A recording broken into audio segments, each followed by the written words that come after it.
It is time to talk about everything we learned at the D23 Expo. We had the Multiverse and the Avengers Happily Ever After, Hatbox Ghost, Figment, and a lot of blue sky. I don't know. We'll dig into all of it. You're listening to the Tomorrow Society podcast.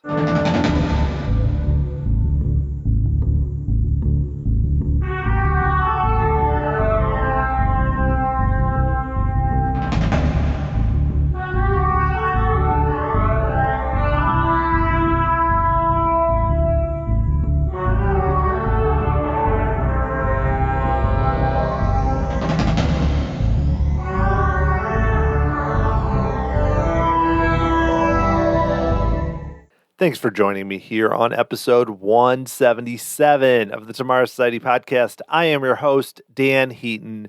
Hope you're all doing great out there as we start the week after a busy D23 Expo weekend. I am sure a lot of you made the trip to Anaheim. I hope you had a great time and enjoyed all the panels there. There were a lot of cool panels that I wish I could have attended, including the ones on Walt Disney Imagineering and its history.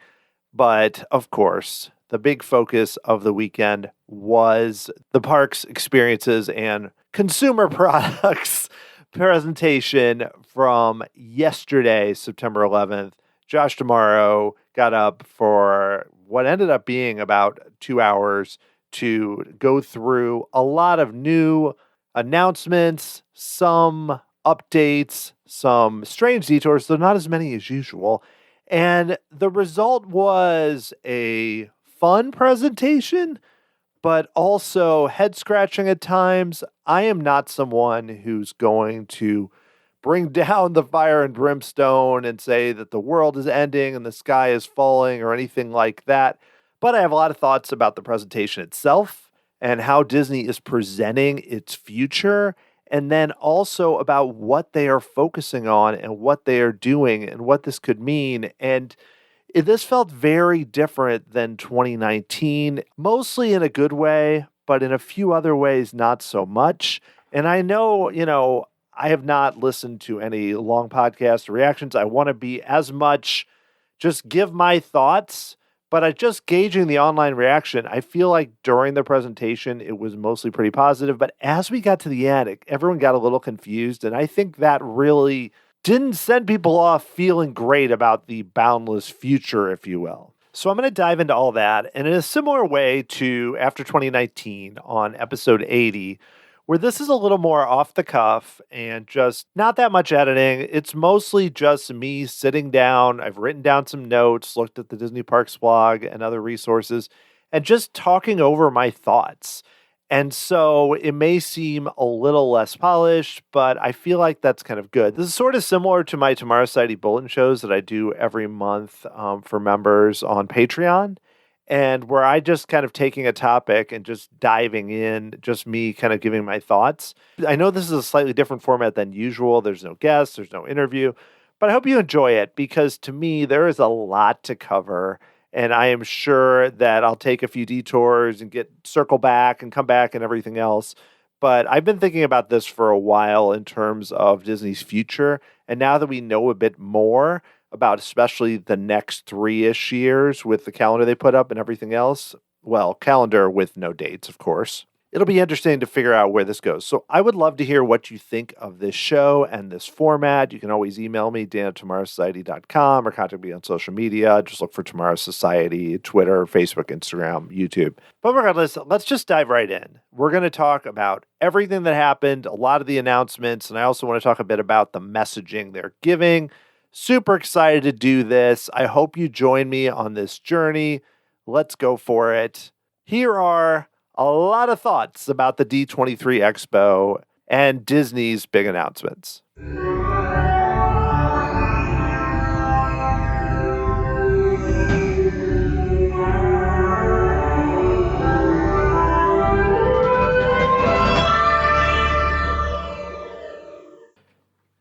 So let's start just with the overall tone and pace of the presentation. You're like, Dan, why don't get to the blue sky? No, but I think this is important because it really reflects, that's what a lot of people come out when Bob Chapek now bearded, even more villainous looking Bob Chapek used to come out, and everyone just kind of felt like we were part of some like shareholder presentation, and they kept having to sell the magic and all that. And that always bothered me because I felt like, no, this is your captive audience. All you have to come out and say is, "Hi fans, we know you're fans. Here's what's going to happen that you're going to love." And he would always try and sell us on like things we didn't care about. Like, I mean, there were the detours last time, like the Target presentation, which felt like it was more designed for like your retail division about what you were going to sell. Or even in the past, they had a Cirque du Soleil one where you're like, okay, we understand this is way too much. This is taking us away from the park. With all that said, I think they really listened. I think they looked at it and they went, okay, we need to adjust this and we need to move faster and we need to sell the idea that we are presenting all of this news that's so important you're going to love. And of course, it helps a lot when your park's leader now is someone that is a lot smoother on stage, Josh D'Amaro, who can come up and sell the idea that he's this dorky fan. And maybe he is. Maybe this is the way he is. I'm not sure. But regardless, so you can even give some of the same announcements and ideas and everything else, but it comes across entirely differently where he's so much more energetic. And I felt like he seemed a little more awkward at the Destination D23 because again, they were in a little bit of a different situation where they didn't really announce much beyond things like, we're bringing back the churros and all those types of things. But here it is a little bit easier when he knows he's got something he can announce that he thinks people are going to be excited about. And there definitely were elements of that. And also the presentation, with a few exceptions, felt like it moved really quickly, where you did have a case where they come out and they're like, we've got announcements and here's one right off the bat and here's a few more. And now we're just going to kind of almost rapid fire. And the only time when I felt like it really stopped is when they would bring out guests and they would seem to be building to something and raising that sense of anticipation and didn't always pay it off. With a great example being Jon Favreau coming out, where I'm a big fan of Jon Favreau. I mean, really, he essentially helped to start the MCU with Iron Man, which then led to so much more, and then did a similar thing with The Mandalorian, where it almost helped to create, along with Dave Filoni, the entire Star Wars TV setup that you're seeing now. And so Jon Favreau, he comes out, I'm like, all right, this is great. But essentially what happened is they talked for a really long time about a character reveal. And I think that's the only time where I felt like the pace was a little off, where Disney seemed to be leading up to something big and essentially gave us something that is cool, but not as cool as we thought. And I would almost give that as an overall look at the presentation, where if you just kind of looked on the surface, they did announce, like I started numbering and, you had a case where they had announcements up near, I stopped numbering after a while, but, 20, 25 big announcements or something in theory. But when you really dug in, some were things we already knew. Some were not as extensive as you would have expected, even based on the lead-in that he would give, where it seemed like he was leading into something bigger and then really wasn't. And that was where it was a little weird. But I do appreciate the fact that they learned some things from past D23 Expos, and I think that he is a good presenter and fun and makes things seem natural and doesn't seem like he's just reading off the teleprompter, even when he likely is at certain times. And so he's able to get up there and just talk through it, and that's where you see a similar thing with like Kevin Feige with Marvel, who is not as like flashy, but again, seems really down to earth and seems to understand the type of information that people want. And that's where they are moving in that direction. And I feel like for about half or 60% of this presentation, we're on it, where it was like, this is what people want to know. And if they had continued that direction and really nailed a few more big announcements near the end, I feel like a lot of people would have come out of this presentation feeling really confident about where Disney is going. Instead, everyone's coming, I mean, not everyone, I don't want to speak for everyone. Personally, I am coming out of this feeling both happy and confused. That's the way I'd look at it, where in one sense, I'm like Some of the things they're doing in the short term are no-brainers. I like them. I like the way they're approaching the park. But if I think long term, if I think 4 or 5 years beyond that, that's where I start to get concerned, because I feel like they're focusing a lot on the next year or two and things they've already announced that are opening. And there's a lot coming. If you just lay out and say, okay, we've already, we opened Ratatouille, we've got Guardians, we've got Tron, we've got Toontown at Disneyland. You've got things coming that, even not that long ago were things like Avengers Campus and Galaxy's Edge and everything. So they've done a lot. But I feel like, in a way, it's a little bit of a smokescreen where it's not as much as it seems.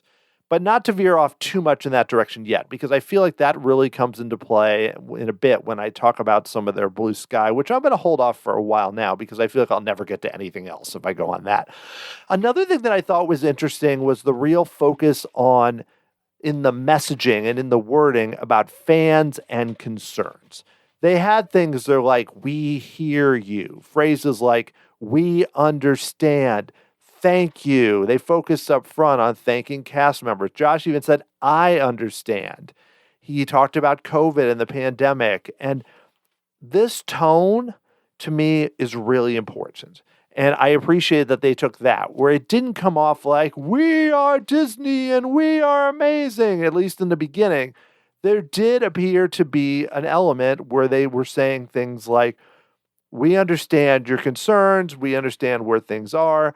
There's a lot of that, and I appreciate that. But one thing that can be a little concerning, though, is when you say things like that, your decisions and the way you treat the parks need to match. And I mean, we just had an article where Bob Chapek was talking again about the annual pass holder setup at Disneyland, and again came off kind of lost. Where, I mean, I understand he's making the point about annual pass holders treating the park and everything the way, like it's just a place they go every day. But then also kind of tries to have it both ways and just came off kind of lost and not really understanding people's frustration with the Magic Key system and annual pass holders in Florida. And I mean, when they offer those, and a lot of issues there, and just seemed kind of like a CEO who's, doesn't totally gauge what the fans are doing. It was not on that level here, but I think that hangs in the background with everything that's happening. The issues with Disney Genie Plus, with how Florida has been going, with Magic Key in California, and the idea of, the unfortunate mix and all that hangs above whatever Disney does. This D23 Expo is a celebration of what we love about the parks, and I did feel that over everything I watched in the live stream. I should clarify again, I was not there, but the live stream over the weekend, and there was a lot of excitement about where Disney is going and about its history, and you're always going to feel that at a fan event. Disney still has tons of fans. They're still making big profits. And I understand they're doing just fine, and they will continue to do well, which almost like they're working from a position of strength given their current profits, but there still appeared to be a bit of a sales job. I don't know. I mean, part of it is, like I said, they announced a lot of things, and I am excited about some of them. I think some of them seem really cool. But I also feel like Disney needs to be careful, because you can bring out everything, everything looks amazing kind of idea. But if you don't back it up, people are going to get frustrated. But let's dive into the announcements themselves. Right off the bat, they had a performance of Happily Ever After, and Jordan Fisher was out there. And then Josh is basically like, well, I'm just going to make an announcement right now. Happily Ever After is coming to Magic Kingdom as part of an update at night, which is exciting. A lot of people really been hoping about this. They loved the show, but then it got a little weird because later then we heard that maybe just the theme song was coming back, or maybe there's more. It seems like there's more based on the latest information I've heard, but it's not entirely clear if it's the same show or if it's some sort of variation. But regardless, I think people are really excited about the fact that Happily Ever After is coming back. This is a case where they took away a show that people really enjoyed for a show that people liked okay, and then have kind of been, wait a second, this show wasn't around that much originally. That seems to be a response to fans really enjoying it. And these are the kind of changes that are going to get fans thrilled. And that's what I will say. Another interesting thing, we're going to stick with nighttime. This happened later, but is that Disney's going to end Harmonious. What? This was a shocking moment for me because I feel like they spent so much time with selling Harmonious and presenting it like it's this new vision of the transformation of Epcot. And they had Harmonious Live, which Harmonious Live on Disney Plus, that was awesome. But I would say the show was just okay to me. I felt like I really enjoyed the time after the show ended where they just kind of used that. It was less crowded and they just had music playing and it was a fun party atmosphere, which I haven't really felt after Illuminations. But I loved Illuminations and especially Reflections of Earth. Now, Disney's not bringing back Illuminations. This is not, from what I could tell, a situation like Happily Ever After. I don't think they would go back to that. They didn't really specify. They just said by the end of next year, there would be a new nighttime spectacular at Epcot that they were currently working on, which, wow, that is a very quick turnaround given the fact that Harmonious just debuted in October of 2021. You know, you had Epcot Forever played for, about 2 years with the parks closed for a bit. And then you come back and you have Harmonious. They spent so much effort to build. And within about less than a year, you're already saying it's going to be gone, which would then mean it's only playing for about 2 years.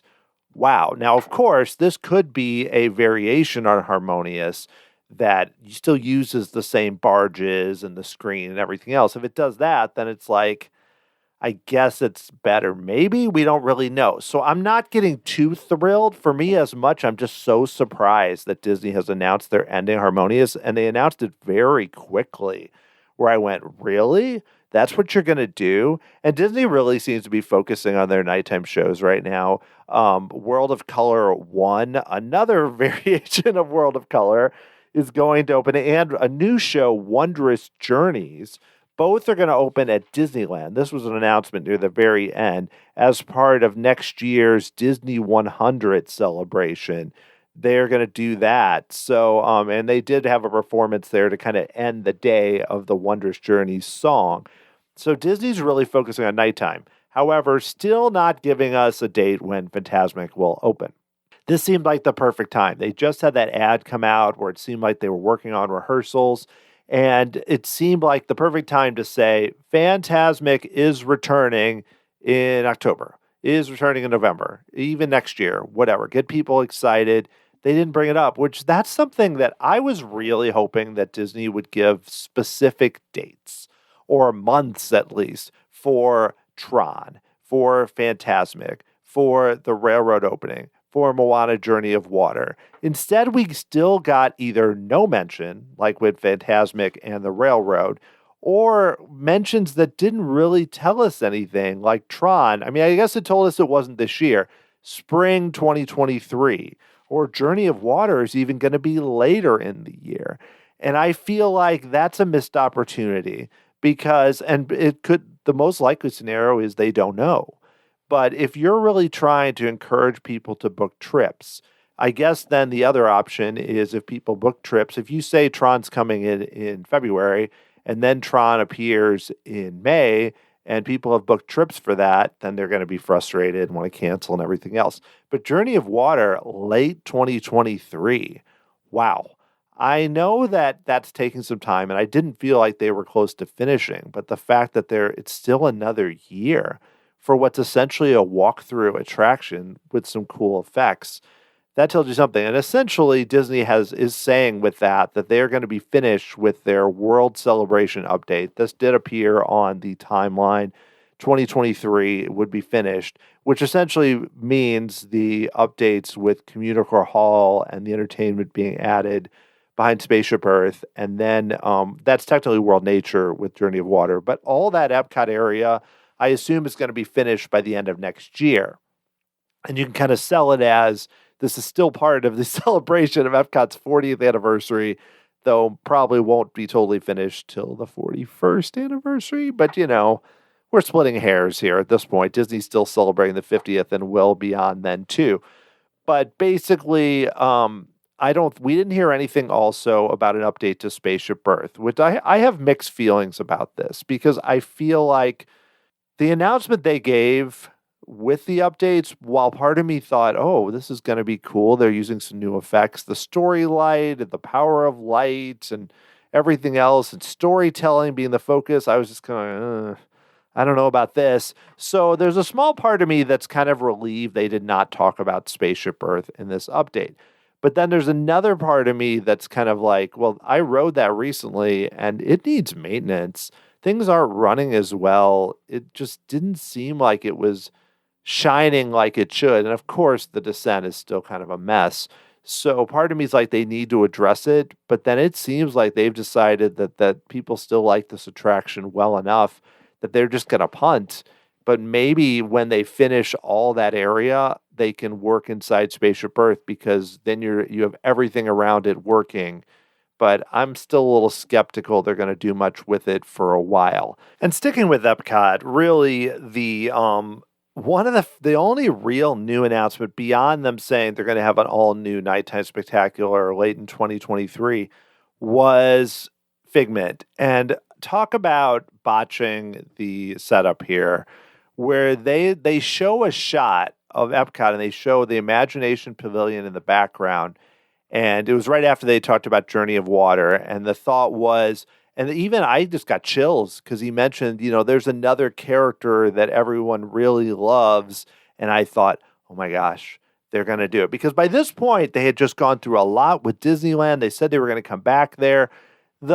The show was really still rolling at this point. This was the middle of the show, essentially. We spent a lot of time at Disneyland, and I was pretty good with most of the announcements up to that point and was feeling pretty optimistic that we were going to hear some big ones.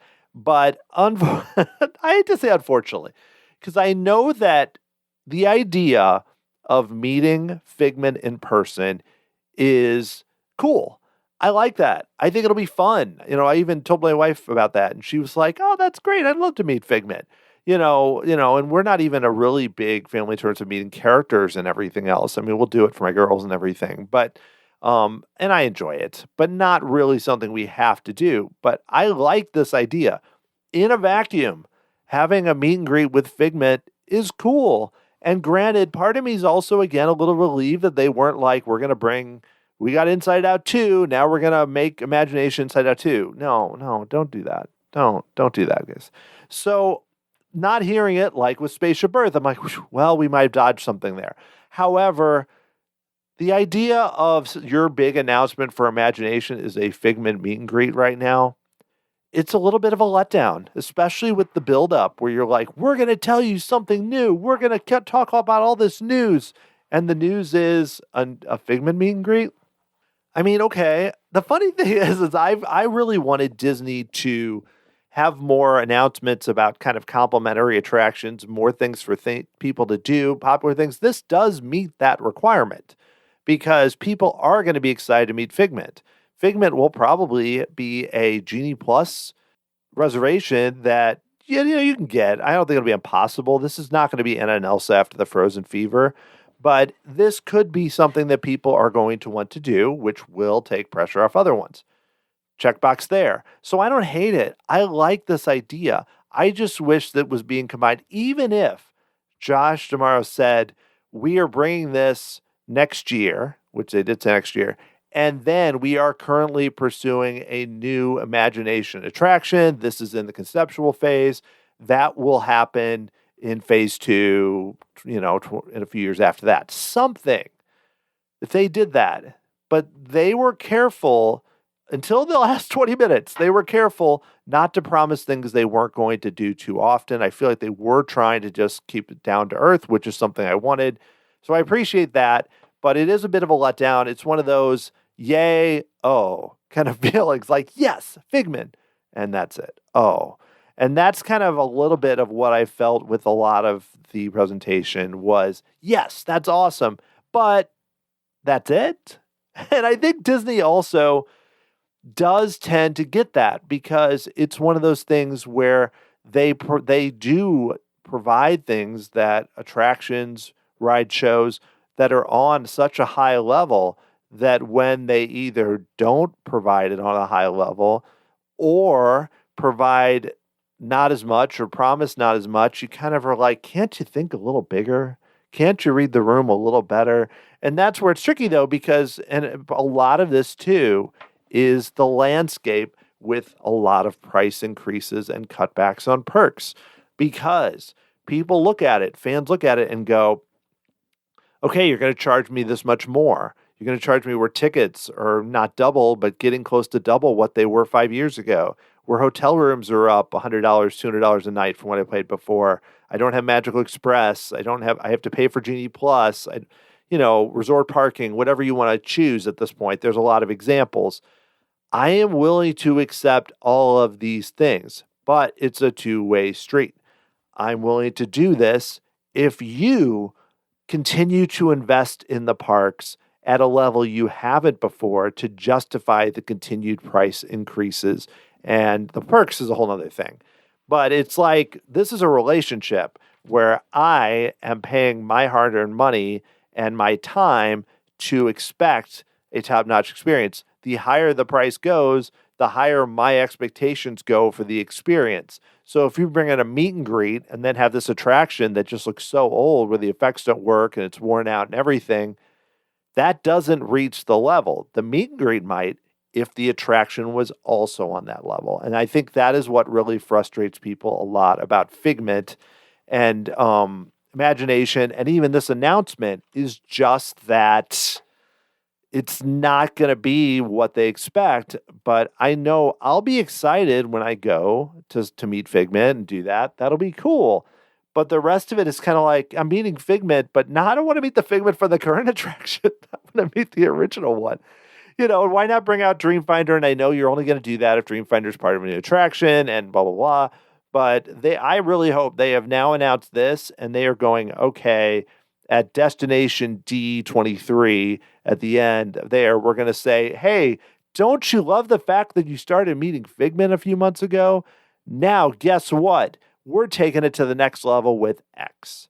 And that's what I'm hoping for a lot of these announcements. Like, okay, maybe they did this and they're going to work on those. And there's going to be some surprises in between because there's a long cycle. We know we're going to start to hear more about Epic Universe. And while a lot of rumors and a lot of ideas are out there already, when Universal starts really announcing attraction names and specific things and all that, which they haven't done yet, it's still going to be less than 3 years, I think, but about 3 years. But as we roll into next year and they start announcing more things and continuing to show what they're going to do, Disney's not going to be able to respond to that with, hey, we got Figment. They're going to need something more. And I know they have the big attraction coming, which I'll talk about it, a lot of big attractions, but some of them coming to DCA and around. But in Florida, I don't think Nighttime Spectacular's Journey of Water and Figment are going to do it.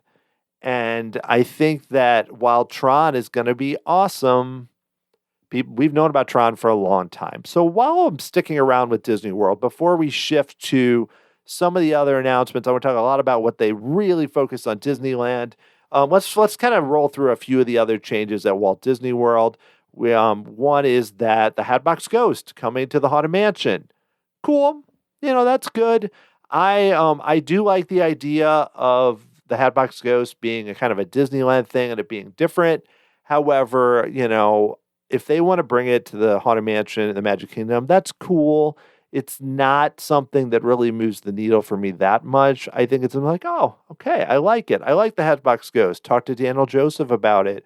Talk to Ray Spencer about it. Really interested in it. The story is fascinating. And if they want to bring it to the Haunted Mansion of Florida so more people can experience it, that's cool. I do feel like Disney still seems to keep making updates to attractions that are good, like Pirates and Haunted Mansion. And I know Jungle Cruise needed the updates, but now that one's good. So now there are other areas we need to focus on attractions that aren't already good. But I don't have any issues with this. I think it's a good move. I think it's smart. I don't want to oversell it as something, and they only spent a short time on it. But I do think it's a good move. I wish Disney did things like this constantly. And I know they don't have the budget and everything else, but especially at Disney World, where they just have such an audience and so many people going there. If you made more smaller changes and tweaks, that would continue to draw people. They come back. People are going to want to come and see the Hatbox Ghost. They'll want to come to meet Figment. They'll want to see the new nighttime shows. No problem with any of those types of announcements. Really, the only other thing at Disney World was, as far as more concrete announcements, was Tron. He mentioned spring 2023. And Josh even made a joke where he said, there's been so much talking about it, which essentially was like them saying, yes, we know it's taking a while. But, I was kind of hoping maybe they would get this year. But having seen construction footage, and even though they're running tests and everything else, I don't think that overall setup is as close as it may look. Spring could sometimes be May. But we'll see. I'm thinking it might be more in the March-ish time frame, given how far along they are. But it's cool. I am excited to see what happens with Tron. I've talked about this a lot on the show, but I think that a lot of people were hoping for sooner. But, no real huge issues there. It does seem like it's been taking a really long time. But I know with the pandemic and with supply chain issues, that may have played a big role in how long it's taken for Tron Light Cycle Run to come to fruition. So a lot of time in this D23 Expo was spent at Disneyland with updates there, which was the expectation. But right up front, they didn't announce anything for Tomorrowland at Disneyland.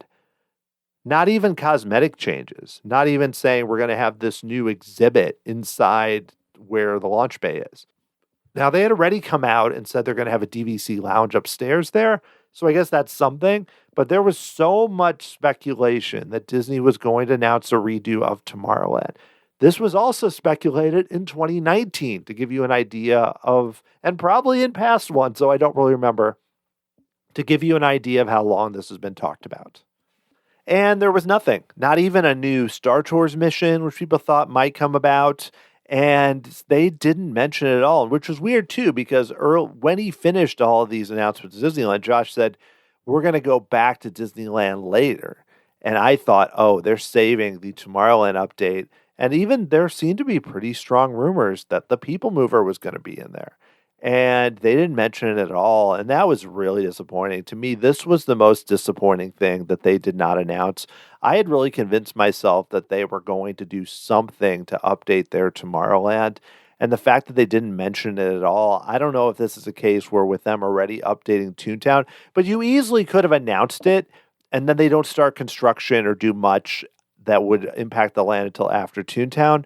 But it did seem to be, I know people are excited about having Mickey and Minnie's Runaway Railway and about the new updates to Toontown, more about that in a bit. But to not address the biggest issue that's been the biggest issue for a really long time, to continue to not address it is frustrating. And when they're talking about, we don't have, we're having this problem with so many people and the attendance mix and everything else, the thing they need to do is, yes, you need to figure out how to deal with having so many annual pass holders. And that is something that is going to continue to be a concern. I don't think raising prices to a point is going to be the issue. But one approach, and I know I brought this up recently. I was responding to Carly Wiesel had posted the interview with Bob Chapek, and I put out a response where it wasn't anything about what she was saying. It was just my thought again that Disney should be focusing more on adding high capacity attractions and expanding the capacity of their parks, which will help to alleviate some of the burden on people just being there. And I think Tomorrowland is a perfect example where you do not have to bring in a huge headliner. Please, Disney, do not redo Space Mountain. I know that's a big thing you're doing in Tokyo. You don't need it. What they need is for people to have more things to do in the zones where nothing is happening. Whether this is Launch Bay, whether this is the Magic Eye Theater, whether this is adding the People Mover or something similar, which is a high capacity attraction that people enjoy that gives people something to do. Any of those examples. I would love the People Mover the most, but you have situation where people need more things to do. there are a variety of ways. You can do this with live entertainment. You can do this with more characters, which they are doing to a point. But you need to give people more things to do to justify the cost they're paying. And also, it's going to lead to higher profits because people are going to want to stay in the parks longer. They're going to want to return more often. And you need those annual pass holders too. Not doing anything with Tomorrowland, or at least announcing it at this point, feels like a big miss from Disney. And that's as strong as I feel about anything they announced here. I don't feel as strongly as a lot of people about them not announcing as much with Disney World. I feel like maybe there's more things to come with Destination D23, and they're kind of starting to treat that more like a Florida announcement thing. Maybe that's what they're doing, because there was a real focus on Disneyland here with being in Anaheim in the original park. I think that could be a lot. Not mentioning anything Tomorrowland, I'm sorry, it's just really frustrating. And I feel like that means they're not going to, because anything they announce now probably doesn't get put into place for at least 3 to 5 years. And I may be being conservative. Even the updates to Tomorrowland and Tokyo aren't supposed to be done until 2027. Whew, that's that's a while. That's 5 years. And 5 years flies by, I know, but still. But I don't mean to belabor the point. I just have to be clear that I do feel generally optimistic about a lot of the changes, but not announcing Tomorrowland feels like the one where I'm going, what are they even doing? I mean, this is an area that was a cornerstone of your park, still is to a point in Florida, and will be, especially with Tron, and not doing anything here is just one of those things where I just don't understand it. I don't understand if it's going to cost too much. They don't think they need it. I'm not sure. It's just kind of frustrating. But circling back to what they did announce for Disneyland, they brought out Jon Favreau, like I mentioned, and had a really long build up to them talking about Mandalorian and Grogu characters coming to Disneyland in mid-November. This is awesome. This is a no-brainer. They should be doing this in Florida. If they don't want to do it at Galaxy's Edge, reopen the launch bay and do this in Florida.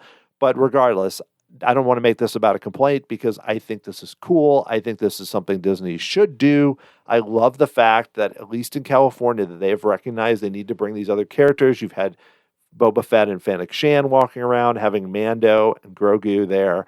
I assume there's going to have to be a dedicated meet and greet space. I don't know how they can just walk around like they do with the others. But regardless, having them at Disneyland in mid-November and Galaxy's Edge is these are the types of changes they need to do to continue to evolve Galaxy's Edge. They've done a really good job of that at Avengers Campus. They need to continue to do that too. And I love it. I hope they have a walk around Ahsoka at some point. I think that would be crazy and amazing. And some of the other characters as they come into play, I think this is super cool. And the only downside here was the buildup was so long that I thought they were going to announce something else, even if it was something with Star Tours involving maybe something from The Mandalorian or just something else that they were going to do, and they didn't. But regardless, cool idea. They continued this and then brought out Kevin Feige, who right away I thought this is going to be about the big attraction, which Bob Chapek had already mentioned, having to do with the Avengers Campus, the multiverse attraction. Get to that in a moment. But first, instead, they announced they had a kind of a fun interruption from Mark Ruffalo. I like the way he approaches this kind of as being, like silly, down to earth kind of way. And that's similar to the way he's been playing Professor Hulk, especially on She-Hulk. But then he talks about, hey, when are we going to get a Hulk character? And then you have this Hulk walk out, which is one of the stranger things I've seen, the way it walked out there and interacted, and the mouth was covered. And I just wonder, too, if that's just like hard to convey. And that was because they had in like the time travel suit from Avengers Endgame and even played that music. And so I assume this has something to do with the technology and the limitations. But because of that, though, you can have the Mark Ruffalo voice and have it seem natural. And I enjoyed this, too. Here's the thing. I like these types of updates. I wish they did more of these types of updates. I think it's cool that they continue to do things like this rather than some of the bigger edits. I mean, bigger things are great. Don't get me wrong. Bigger updates are cool. But I wish they just really leaned into all this, because they have done that at Avengers Campus. They even had a funny clips thing where they just mentioned that they had 3 different types of Lokis there and everything else. But these types of updates, no issues there. I love to see it. I would love to meet that Hulk. I think what they've done with characters in California has been great. I wish they could do more of it in Florida, but I wish they even tried more with what they could do. But it's a win. It's great. The next big thing that Kevin was going to talk about with Josh was the Multiverse attraction, which I believe is replacing the Quinjet attraction completely. They even mentioned the fact that with the pandemic, they kind of revisited what they wanted to do with this attraction, talked about how, since the multiverse is now becoming a big part with some of the announcements at Comic-Con that we heard a little bit more about this time with some of the shows at the Marvel panel or the 20th Century Fox panel.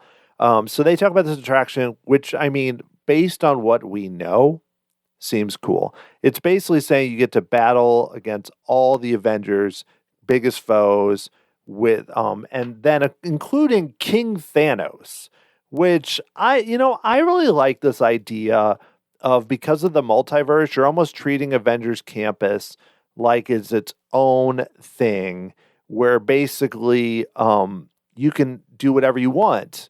And that's where you have all these different characters and everything else. And this picture even shows like multiple different variations of Spider-Man and all these different characters all flying around. And then you're like in some sort of vehicle that moves with the screen around you and everything else. And it basically says it will bring guests into battle alongside their favorite superheroes, and that it's going to expand the multiverse. And then they talk about it's an epic family adventure, and then you can team up with Avengers to battle against foes, including King Thanos.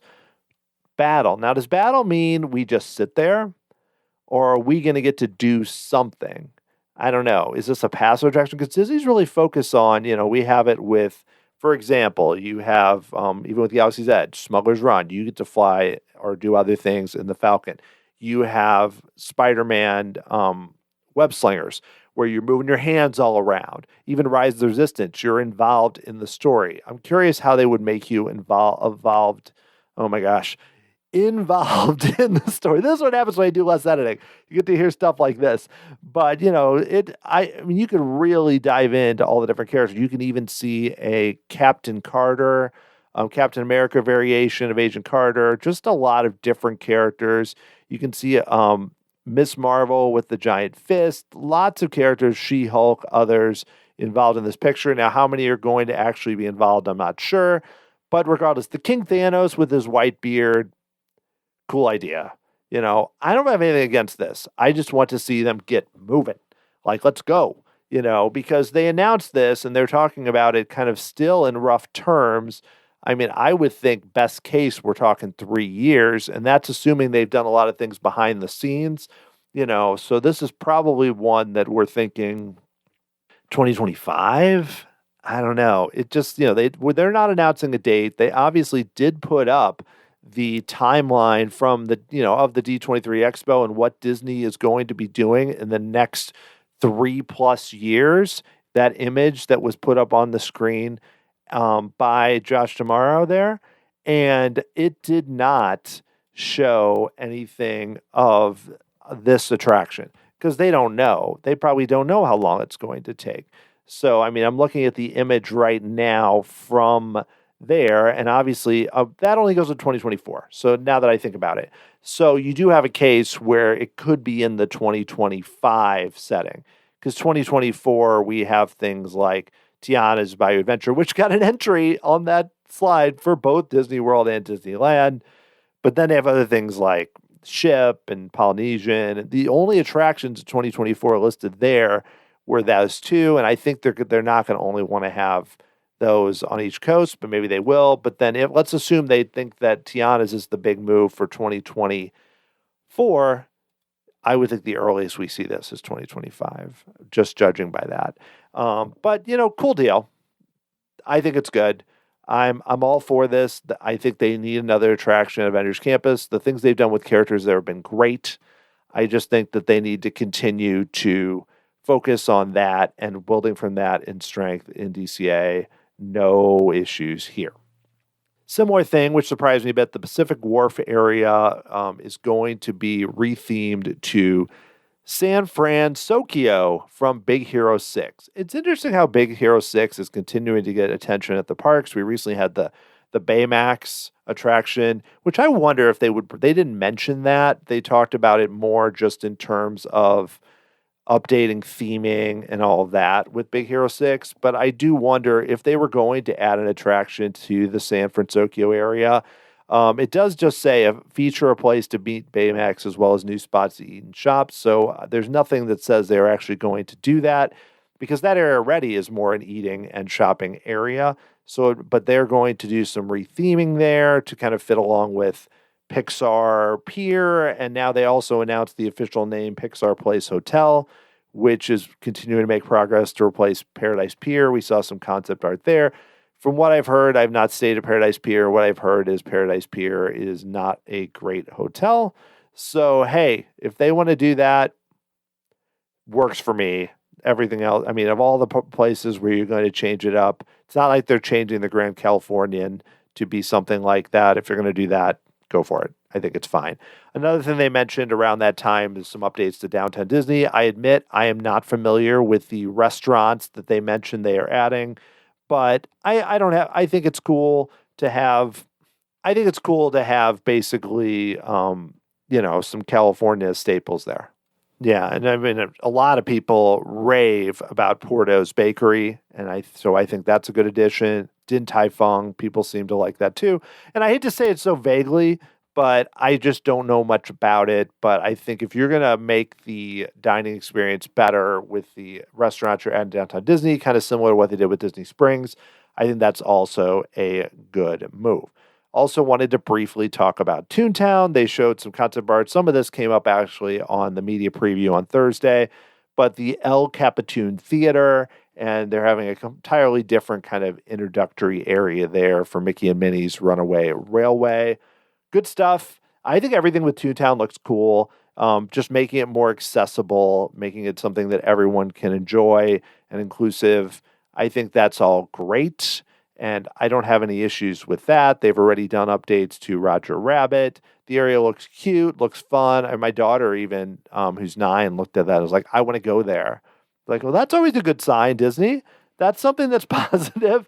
So you may want to keep trying to do things like that. But, no issues there. I appreciate that they're taking a land. I mean, obviously, we won't know for sure until they actually get to it. But having a land and continuing to update it and kind of give it a refresh, no problem. Should also mention Run Disney's coming back to Disneyland. See, Disneyland got a lot of attention. I guess maybe, the sad thing is that Disneyland got the most attention, but also had what I thought was the biggest miss of this or biggest letdown. So it's crazy. I guess that just shows how much they need to do, or at least I feel they need to do at Disneyland. I know people are excited about Run Disney coming back to Disneyland, not till 2024, but still very cool that they are doing that. Cool stuff. I like it. No issues there. I'm not a runner. I swim. I play tennis, but I still think, doing something like that is fine. All right. Well, the last thing I want to mention here about Disneyland, and also this relates to Walt Disney World, and we did see a significant amount of time spent on that, where we had Carmen Smith, Charita Carter, and Ted Robledo, whose name keeps coming up in the podcast, actually, all coming out to talk about Tiana's Bayou Adventure, which is announced is coming to Disneyland and Walt Disney World late 2024. And there was a model of that. And I know people were not losing their mind, but getting upset about the boat being gone from the top. It's like, it's concept art, it's models, things change. Overall, I'm still really pumped about this. What I thought was interesting, too, is Disneyland's going to have a new area opening September 20th, an all-new retail store called Eudora's Chic Boutique featuring Tiana's Gourmet Secrets. And it's just a small shop, and it's going to have some food, too. Good stuff. I'm glad they're doing that soon, making an update to New Orleans Square. Getting very positive in this segment here. We'll get to it. Don't worry. We'll flip back around, but I'm excited about this. I love Splash Mountain. Splash Mountain, I've called my favorite ride at Walt Disney World. My favorite Disney attraction, really, that's still playing. But with all that said, you still got a log flume. You've still got music. You've still got the dark ride portion. You're going to have characters. I like the music. They did a medley of Almost There and Dig a Little Deeper. Very cool. That was one of my favorite performances, possibly my favorite performance of this entire, of all the random kind of performances that come in. You're like, you're wasting time. Come on.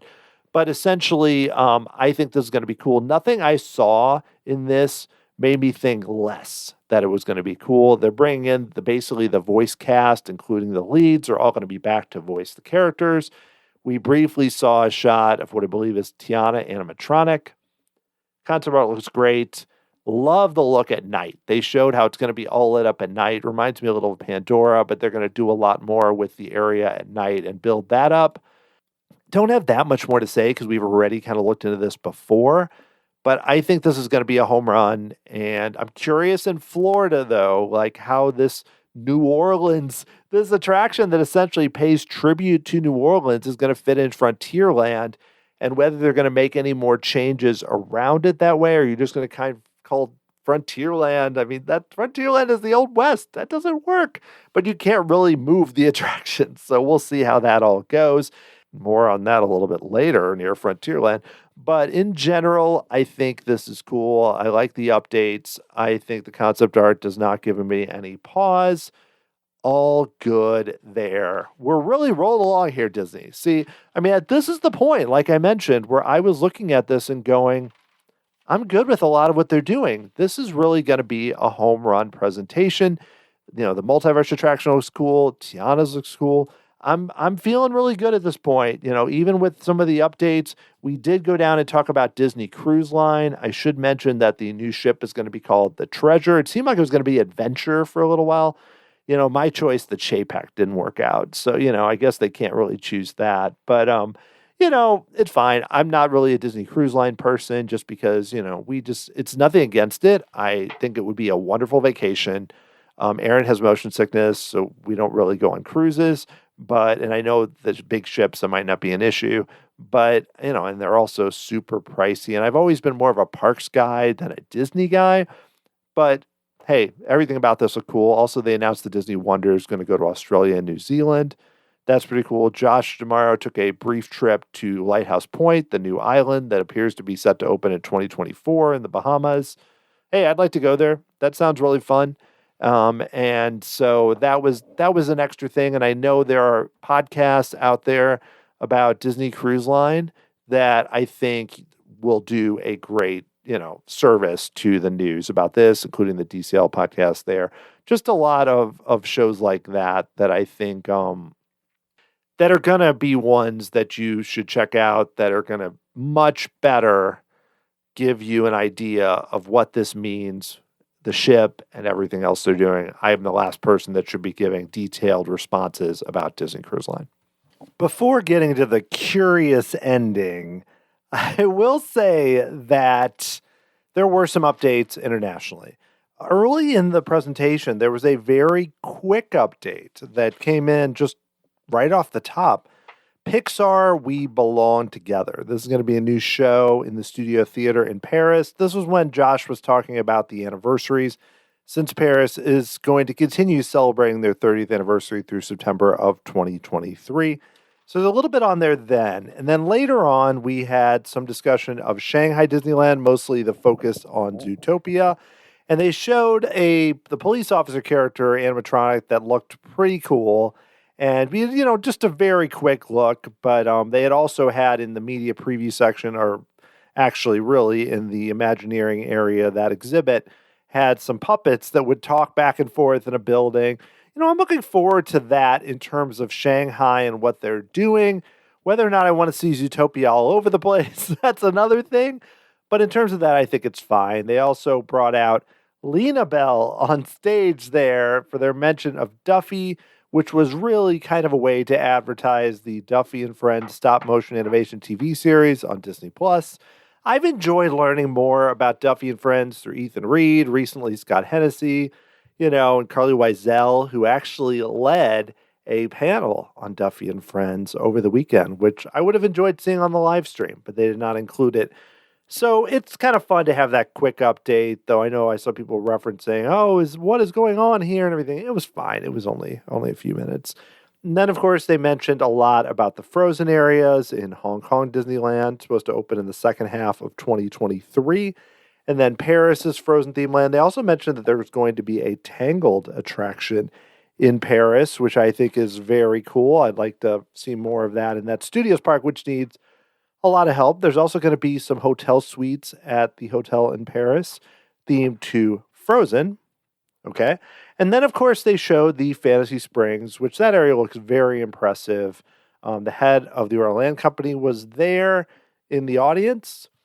He did not come up on stage and talk, but still, they put a little bit about that. We had a look at the Elsa animatronic, which looked better than the one in Frozen Ever After, which I found interesting. So very quick look there. There was a performance of Into the Unknown, sung in Cantonese, Japanese, and French for those three parks and the language of that area. I don't know. I thought it was fun. And then we did see a quick shot of Tokyo Disneyland Space Mountain, which looks cool at night. But again, like I mentioned earlier, 2027. So we come to the end part here. And there was a few comments where Josh D'Amaro talks about how, they took a break or they had to regroup, and now they're just picking up steam. And he talks about, this is the point that's going to make fans nervous. And again, that kind of fits with what they were talking about earlier, where they're like, we understand, we know you're nervous, everything else. This didn't feel as genuine, but they mentioned this a few times, but I think also this was just an awkward segment overall. And he talks about how he's excited about it, and there's some more things they want to talk about. So they bring out Chris Beatty from Imagineering and Jennifer Lee, who's one of the leaders of Walt Disney Animation, to talk through. And both of them, I think, are great. Jennifer Lee, especially, there was a series about Frozen 2 that I watched on Disney Plus, and she was the focus of it, a lot of it. And I found that series to be really interesting, made me appreciate even more what it takes to bring together and put a Disney film, animated film together. I mean, really impressive, all the changes they were trying to make to different songs and the story and everything else. Both of them super talented, but bringing them up on stage for what was a very strange blue sky segment. And, Josh comes up and explains this is, blue sky, and this is what we're still thinking about, but these are very real ideas. And this, to me, a lot of this was a direct response to people kind of getting frustrated with, they put Epcot concept art up there, and then that changed completely, and then it was hard to find. Basically, people took pictures of it. Or you had a situation with the Main Street Theater where they went to create that, and then it never happened. Or more recently with Epcot, Mary Poppins Play Pavilion, Wonders China, who knows what's going on with all those. So they tried to make a point that this may never occur. But if you're going to present them in your big A Boundless Future presentation for parks, experiences, and products, you would think that something may happen. Maybe not exactly what it is, but it seems a little odd if none of this happens. Okay, I need a drink of water because this is going to be a big final really segment about what I'm talking about. Okay, I'm ready now. I'm there. Here we go. Okay, so first big thing they talk about is Dino Land. They're like, okay, they talk about, wow, Avatar was so great. I love that. It really fit in the park. Perfect combination. I'm like, yes, I'm with you. Pandora, love it. Works great. But then there's a weird transition where they're like, okay, we really want to look at Animal Kingdom. We think we need to replace Dino Land. Hey, acknowledge it. Acknowledge it doesn't work. That's cool. But then they're saying these are initial ideas and talk about could Zootopia go there? And I'm like, oh, my heart just sank because, again, they were talking about Avatar and Pandora, and I know it didn't seem to fit, but they found a way for it to fit. But Zootopia to me is just, yes, I've seen the argument made plenty online that Zootopia has animals. It's the Animal Kingdom. But the Animal Kingdom, the idea of the Animal Kingdom, and Joe Rohde has said this much more eloquently than I will, is the idea that we as humans are going there to interact with animals, to learn about animals, to learn about conservation and preserving the environment and taking care of our animals, like Kilimanjaro Safaris is a great example with that. a lot of the animal exhibits and the Tree of Life and everything else. And granted, you could poke a hole in that and say, well, Dan, Pandora, the world of Avatar, doesn't really do that. Chester and Hester's Dinorama doesn't do that. Dinosaur doesn't really do that. It's true. But even Dinosaur, we as the humans are going back in time to this world of dinosaurs. Yes, it's a bit more fantastical, but there is a connection to it. To me, Zootopia, the animal characters are basically humans. They're variations on human personalities. The hook of the movie is part of the comedy is you have all these different type of animals. You have all these different types of animals living in an area that, it's kind of like a human city, but they're still animals and they still have their the sloths have, they're slow and everything else. A lot of humor to be mined from that.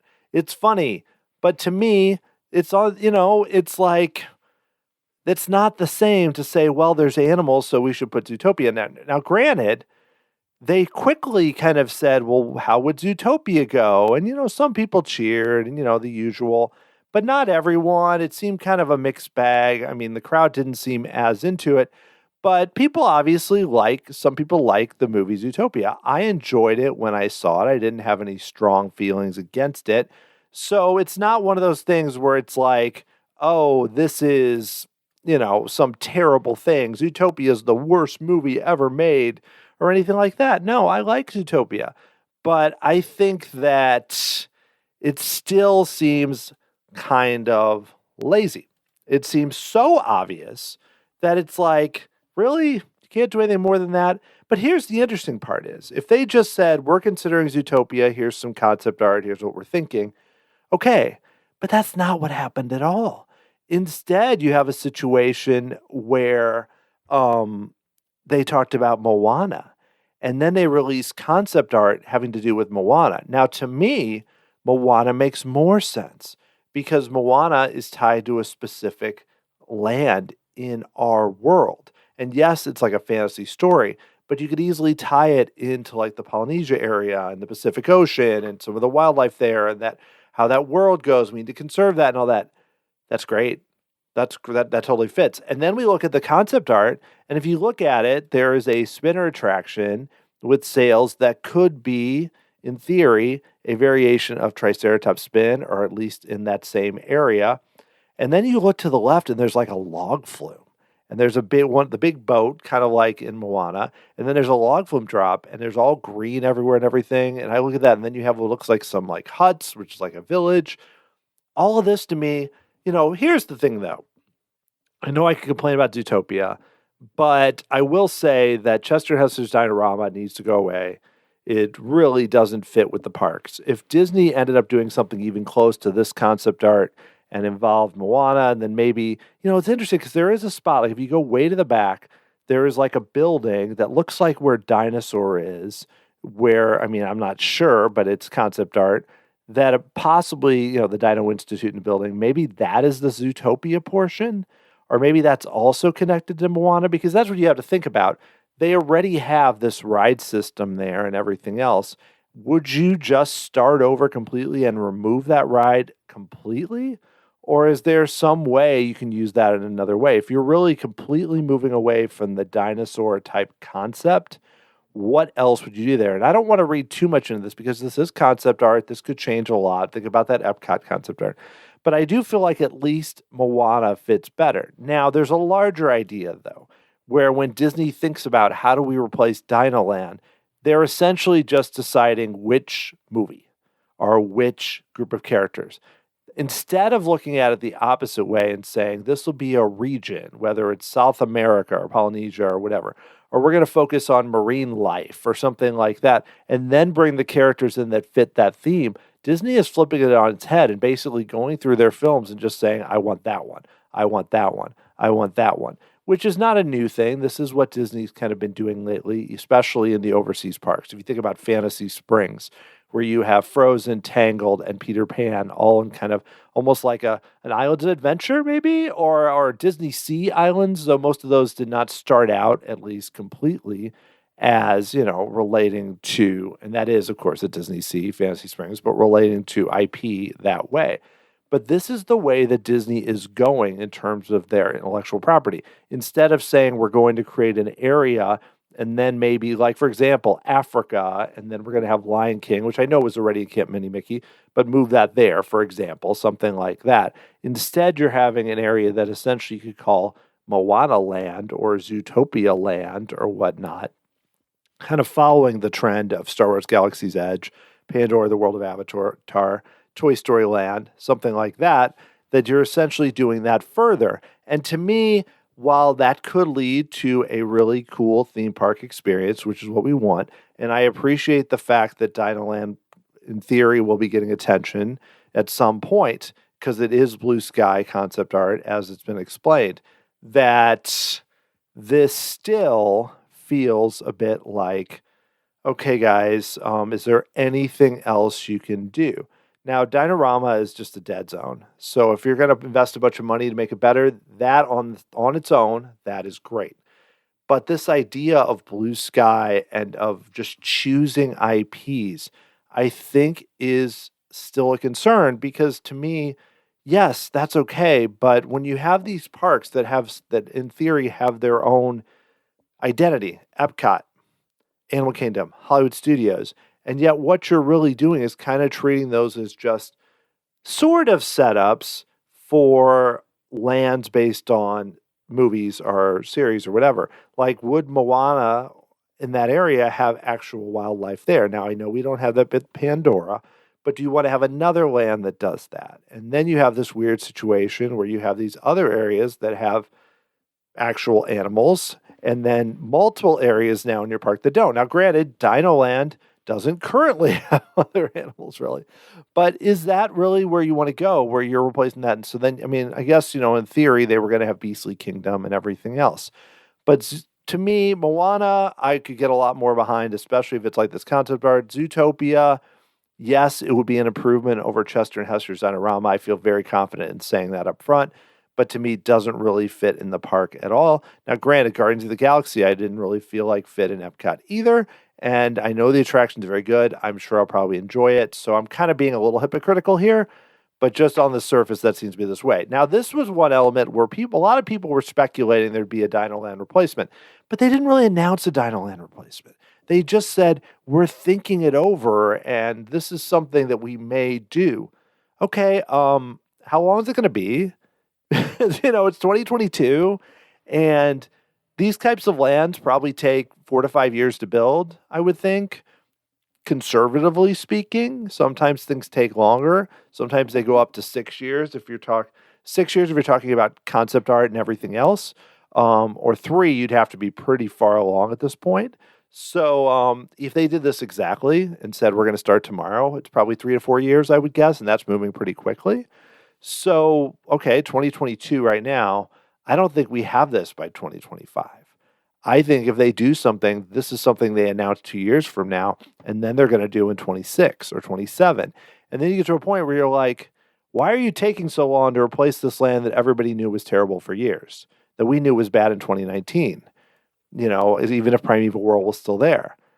That's just, I know they tend to focus things, this is the Disneyland D23. They had the Epcot one, they before that they were doing Hollywood Studios with Toy Story Land and Galaxy's Edge. Okay, but you've got to keep upgrading everything, because those parks, as we've seen with Genie Plus, you need to move faster. So if this is a phased approach where you replace Chester and Hester's with the grass space and everything else, and then you start to kind of build that up, okay, but this feels too slow. There doesn't seem to be the sense of urgency that I think Disney needs with Dinoland and with some of their parks. And talking about it like a blue sky thing, to me, implies years down the road. And I mean, we're talking best case probably in 4 years, 2026. And to me, I mean, I know Epic Universe is going to be open in 2025. And yes, Disney has a few new things. And I'm not saying the sky is falling, like I said in the beginning. I don't believe that Epic Universe is going to come and everybody's going to go there and nobody's going to come here. But it could have an impact more than Disney thinks. I know Islands of Adventure, when it opened, didn't have the same impact, but they also had poor marketing. They did not have Harry Potter. It's different world. So I think that Disney needs to be careful, and I anticipated there'd be more of a sense of urgency, especially in Florida, to make more updates, whether they're small or big. The Hatbox Ghost is great. Figment's great. But if you look at it and say, what's going to be new by 2025 that is not open now, let's quickly go around the parks. Tron, Hatbox Ghost.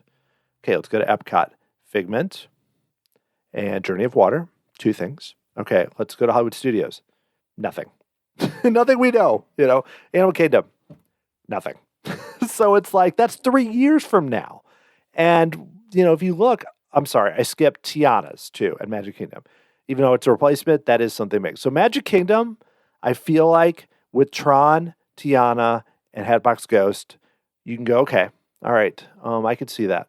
The other parks, I mean, come on, Disney. And those are the parks that are hurting with GD+. All right, but speaking of the Magic Kingdom, I know there were the bigger surprise even than the Dino Land discussion. If they had stopped there, I would have been like, okay, it's one more thing, that's great, all right.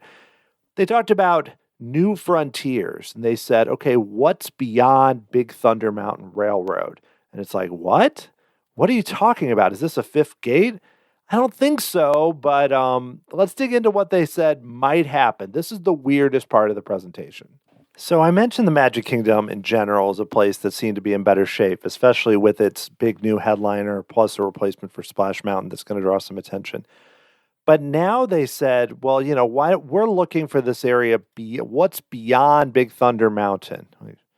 Beyond Big Thunder Mountain. So you have this, to me, is the thing that reminds me the most of like the Fantasy Springs idea, where they talk about, we'd love to see Coco. And people are like, yeah, I'd like to see Coco. That's cool. And you see a very, very vague concept art relating to Coco, and they talked about that.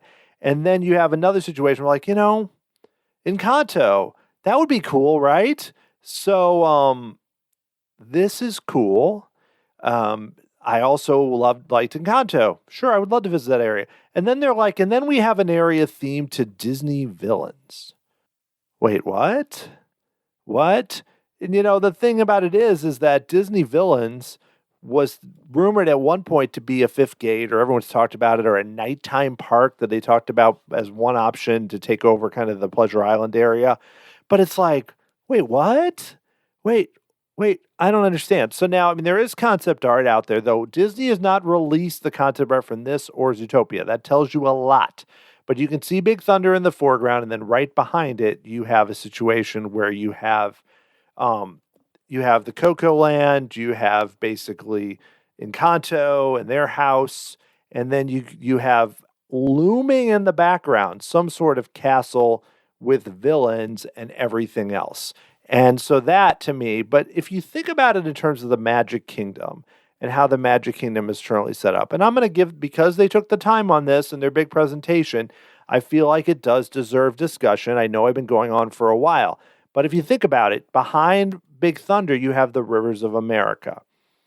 So that gets a little tricky, but you basically, and you go behind that though, but look behind Fantasyland and behind there. At least according to the map, I'm not sure what's back there. So the thought for me is, do you keep Tom Sawyer Island? I don't know. I think that that's the area right there, and you could have a situation where you're going across the water to that land. Now, could be totally wrong. You could still have that. But beyond Thunder Mountain, are you going to go further to the left that way? But then I also think with the villains and everything, it makes sense to have the villains as an extension of Fantasyland, past New Fantasyland. So you have all that back there. So it would make sense then. Maybe this is an amazing way that Disney finally finds a way for the path by Big Thunder to actually connect around the corner to Fantasyland. I don't know. That would be a nice benefit. But this is one of those situations where I feel like the Magic Kingdom does have huge attendance. And yes, I've been harping over the Disneyland. Need more capacity. Need more things to do. And the Magic Kingdom could use that. It could. So if you're going to really go all in on this, okay, that would be great. This would be the type of thing that you would say, how do we have a park that can stand up or that answers to Epic Universe? You add 3 new lands or 3 new segments in a new land called like New Frontiers or something like that. Now we're talking. Now, I'm a little skeptical of when this would occur and how this would even fit in the park.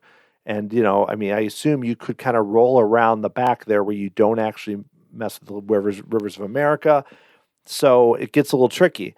But seeing how slow Disney moves, again, this is one of those weird situations where you're like, would this arrive in 2027?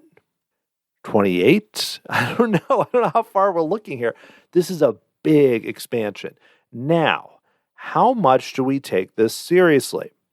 That is what we don't know. Because to me, a new frontiers with villains and with Encanto and Coco and others feels like it should be its own park.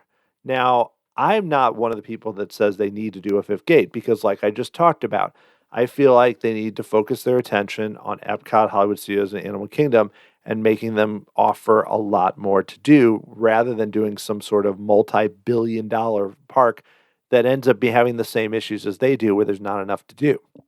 So I prefer, if they're going to invest like in a fifth gate, I would rather see this in the Magic Kingdom. Now, granted, all of these things could also go in Disney Hollywood Studios. But I know because you already have Toy Story Land Galaxy's Edge, but I think Disney's kind of trying to go add more to strength where the Magic Kingdom is their strength. So they're going to continue to push into that. Okay, but it is a situation where then the Magic Kingdom becomes the place everyone wants to go to. They've already had Tron and everything else. What about the other parks? You know, I mean, they're just going to cannibalize their own parks then. Is that what Disney wants to do? And this is one of those kind of big picture situations. I may even do a whole Tomorrow Society bulletin just about this kind of idea of this is the biggest question I have. Is this part of just this massive plan that's going to impact all the parks that is more likely to happen by the end of the decade? Or is this Disney kind of throwing darts out there to see what we are interested in? Like, what got the biggest reaction in the room? What gets the biggest reaction online? Because they do pay attention. I'm not talking about this to me. I'm talking the bigger outlets, but from YouTube and from others, some of the biggest people. What gets the most attention? Is it Zootopia or Moana at Animal Kingdom? Is it Coco, Encanto, or Disney Villains, or all of them? What are people most interested in? Then let's push those forward. Let's greenlight that. Because while the Moana concept art looked pretty detailed, pretty specific, to me that felt more further along. This looks like this is really, I don't know if you'd even call this concept art. I guess it is concept art, but it's not concept art like the type that we usually see as part of marketing. This is really like blue sky, which it is interesting to peek back behind there, but it was so awkward. And they kept using the same terms. This is a thought starter and everything else. It's like they were trying to give us a picture inside how things work in Imagineering, which is great for an Imagineering panel. I am not sure it's as great for your big presentation at the D23 Expo. Before I close, I want to take a quick look again at the timeline that was thrown on the screen. So let's take a look at this one more time, because I feel like this is the best way to look at what's up there. So we look at the picture, 2022. This is what they have up there. Disney Cruise Line, Australia, Disney Cruise Line, New Zealand. Believe, Sea of Dreams in Tokyo Disneyland, which was not really discussed much. That's a Disney Sea, excuse me. Then you have Fantasmic returning. So that was up there. They have Lena Bell. They have Guardians of the Galaxy, Cosmic Rewind already happened. Disney Wish. You have a little note with Hulk at Disneyland. Disney Me. So, that's another thing they mentioned. I don't totally even understand what that is. What is Disney Me? Is that Hey Disney again? I should know this. This is what happens when you're off the cuff. You have Eudora's Chic Boutique, Mandalorian and Grogu, Avengers Campus. Just says Avengers Campus, which I guess because that opened. Some of these are earlier this year. So now we jump to 2023. And it's like, okay, we're going to update the Village in Paris. We got Toontown reopening at Disneyland. That's good. There's going to be some updates to Disneyland Hotel in Paris. Hatbox Ghost to Walt Disney World. Runaway Railway at Disneyland. Journey of Water. We Belong Together, the one I mentioned earlier. The Disney 100, I haven't really talked much about that, but at Disneyland, they're going to have a lot there. They're calling it Disney 100 Activations. Oh, boy. Tron Light Cycle, World of Frozen, that's cool. World Celebration Completion, Disney Sea, Fantasy Springs. So a lot of things in 2023, it's just that a lot of them are overseas. Then we get to 2024. There's essentially Tiana's Bayou Adventure twice at Disneyland and at Walt Disney World. Story Living Catino. Surprised they didn't waste time on that. That was impressive. They didn't detour there. Disney Treasure's going to arrive, the new ship. Vacation Club at Polynesian Resort also was not mentioned on this. Lighthouse Point, which they briefly mentioned. And then finally in 2024, we have the Disneyland Paris hotel transformation. So a lot of things with the hotel and the Disney Wish and everything else. So that's the future. Now you look at this on the surface and you go, that's impressive. That's cool. But if you really dig in, 2022, we've had a lot. I'm not really that concerned with 2022. 2023, okay, you can make the argument with Tron, Journey of Water, and Toontown that they're doing a lot. I'm talking more in the US. 2024 seems really padded because if you really look at it in terms of new attractions and things in the parks, it's really just Tiana. Because you got the DVC Resort, S Point, the ship, it's just Tiana. That's all we really have for 2024 according to this timeline, which makes me wonder, is that it? Or are they going to announce more things as we move forward? Is this something where they are really holding things back for future news announcements? Or possibly to see how this went, to see what they want to announce. Not the blue sky stuff. That's not coming in 2024. Or are they saving things for next year's Destination D23? Now, granted, if it's a big project, you can't really wait. It probably would already have to get started. But 2024 looks a little bit bare, really, in terms of beyond the Tianas, which, like I talked about, I'm excited about. So unless that's just the transition year and then they're going to do more things in the future. And again, I feel a little bit like I'm being greedy. Like Disney's like, we're doing all these things, we're spending all this money. And I'm just like, yeah, but more? But what else are you doing? But I would feel this way more. That's why when I see something with like the Magic Kingdom, I'm like, that park's not in bad shape. It's not that I don't want them to do anything. They're doing their update to Splash Mountain, which I think is deserved for a lot of reason. But, if you're going to do something with the Magic Kingdom, you still got something you got to do with Carousel of Progress, the finale. You've got the Speedway. You've got other areas that could really use help. You've still got where Stitch was. There's still nothing there. Monsters, Inc. Laugh Floor is looking shaky. So, there are things you could do that don't involve this grand new frontier. But again, if that's so far down the road, it's great to dream. So things we did not hear about that I'm surprised about. I already talked about an update to Imagination. I still can't believe we didn't hear about Tomorrowland. Nothing on the Play Pavilion, Spaceship Earth, Mary Poppins, and Epcot. Really no updates there. Wonders China, nothing. So my thought is if they're talking about basically Epcot's updates are done next year. Now, they didn't say that for sure, but the World Celebration completion, I don't know if we're ever going to hear anything more about that unless it appears at some point in the future. The details for Dinoland were still very vague. I was hoping to have something a lot more specific. We didn't hear opening dates for Tron. Didn't hear opening for Moana. Fantasmic. The railroad. Nothing about the railroad in the Magic Kingdom. So things that you would have thought would have just been an easy slam dunk. It's coming back in December. Nothing. It's kind of sad. I assume at a minimum the railroad will open when Tron does. And I don't mean to end this too negatively here, because I still really enjoy the process. Even from home, I love watching the live streams of the D23 Expo. I love the panels that I watched for the most part. There's some awkward moments, but overall it's cool. I'm excited about the future of a lot of the other things they're doing. Marvel, Star Wars, even the Avatar sequel looks pretty cool. And the games also there's some really fun looking games that are going to be coming out. So there's a lot that Disney is doing that I think, okay, that's cool. What I'm struggling with is still the vision overall. And what do they want the parks to be? I would think, they've been focusing very much on Disney parks and on the parks are all the same. We're treating the parks like one entity.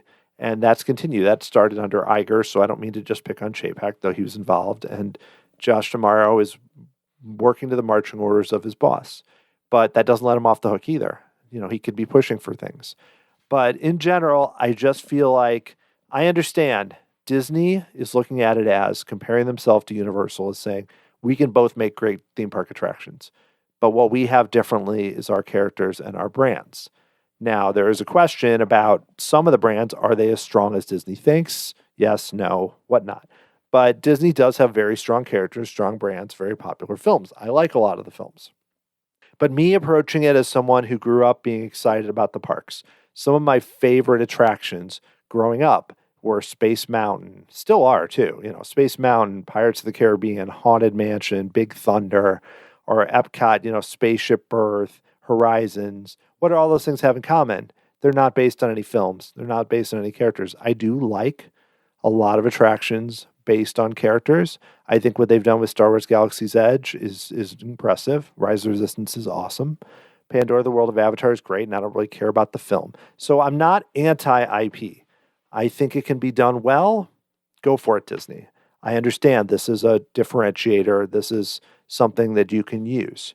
But I would just like to see the parks still maintain, whether you're bringing in a lot of characters or not, that the changes make sense and don't immediately make me go, wait, what? And that happened more near the end. Now, granted, for about half, 2/3 of this presentation, I was like, I'm on board. I like the way I like the tone. I like the changes they're making. I've been talking a lot about them adding more things for people to do that aren't expensive, that can come quickly. If you think in terms of things like having Hulk next week, that's cool. Having Mando Grogu this year, yes. Having Figment come pretty soon, cool. All these things are good, things to give people more to do. Bring back new nighttime shows, go for it. Fantastic. They didn't announce a date, but go for it. Those are all good things. But when I look past the next 2 years, when I look past this year and next year, this did not give me a vision of the company that makes me think, wow, there's going to be so much great stuff. They understand what they're doing. They're ready to power forward now, coming off the restrictions at least being lessened with the pandemic. This didn't give me that. Now, maybe I'll get it in 2024 at D23. Maybe I'll get it at Destination D23. Maybe we'll hear it in an interview or an announcement 6 months from now. As of this moment, I feel like they have a lot of great stuff coming. They're doing a lot of little tweaks that are cool, but they still got some work to do. Basic stuff, they've pulled back so many perks and raised prices. They better be just hitting home runs every time. You can't just hit singles when people are paying this much. You've got to go for it. Every year has to be just mind-blowing, or you got to give people more perks or do something different or adjust Genie Plus or whatever you have to do. But regardless, I found this really interesting. I'm not so negative where I'm like, things are falling apart. There are plenty of exciting things coming to the parks. I'm excited to go back. I'll continue to go. So in that sense, it was a success. It just seems like they had a good hour presentation, needed to nail the last half hour with a few more big announcements and a few more smaller ones behind them, and instead did something that if this was so blue sky, they should have just held off for next year or 2 years from now and make it more of a surprise. Don't throw stuff out there for the future that you may never do. Learn from your competitor. Universal didn't officially announce the Velocicoaster until very late in the game. Disney can't do that, but you don't have to look 6 years down the road. Get us really excited about something coming 3 years, 4 years from now. And right now, that's kind of the weird gap where I can see 1 and 2 years and I can see like 7. But the in-between zone, maybe we got the Avengers ride, something else. Beyond that, I'm not really so sure. Well, I could just keep doing this all day. But at some point, I'm going to rein myself in here so I can actually get this podcast out to you for you to hear it. So let's stop it right here. I would love to hear again what you think of this show. Email me, dan@tomorrowsociety.com. Send me a note on Twitter, TomorrowSOC. Send me an Instagram message, Tomorrow Society. Facebook, Tomorrow Society. YouTube, Tomorrow Society Podcast Channel. Go to all of those. Let me know what you think. I read every message. I don't get that many. I read every message, try to respond as quickly as I can. We'll love to hear your thoughts. Leave a comment on this post. And if you enjoy this, let other people know about it, because there's so many podcasts and bloggers and YouTubers and everyone else out there talking about this, saying their thoughts about the D23 Expo. If you think this is something that other people might enjoy, let people know. I appreciate it so much. If you enjoy the show and want to support it even more, you can give a small monthly contribution through Patreon. go to patreon.com/Tomorrow Society. Also make a one-time contribution. Buy me a Dole Whip. Do that. A few people have done that. I really appreciate it. Go to tomorrowsociety.com/Dole Whips. Leave reviews on Apple Podcast and Spotify. Any way you can help spread the word about the show, I really appreciate it. I want to continue to just keep making this better and move forward and get excited about what's to come in theme parks around Disney, Universal, regional parks. Lots of cool stuff on the way. Can't wait to talk about it with you. Continuing to look for new ways to do so, whether it's writing blogs, whether it's possibly YouTube videos, podcasts, everything else. Next time on the show, I'm going to be talking with Imagineer Jamie McGow, who had worked in digital sculpting, worked for Disney Imagineering for about 12 years. We talk about his background. He describes that process better for me. Involved, kind of connected to 3D printing and everything else, but with ZBrush and other programs. Jamie has a really interesting story. He also worked on projects like New Fantasyland, Star Wars Galaxy's Edge, Beauty and Beast attraction in Tokyo. Recently worked a little bit on the updates to the Marvel attraction in Paris. Has done a lot of recent attractions, also has a really cool story. I hope you enjoy it. That'll be the next episode. Can't wait for you to hear it. Hope you enjoyed this. Would love to hear from you. Hope you're doing great out there, everyone. And I will talk to you again next time.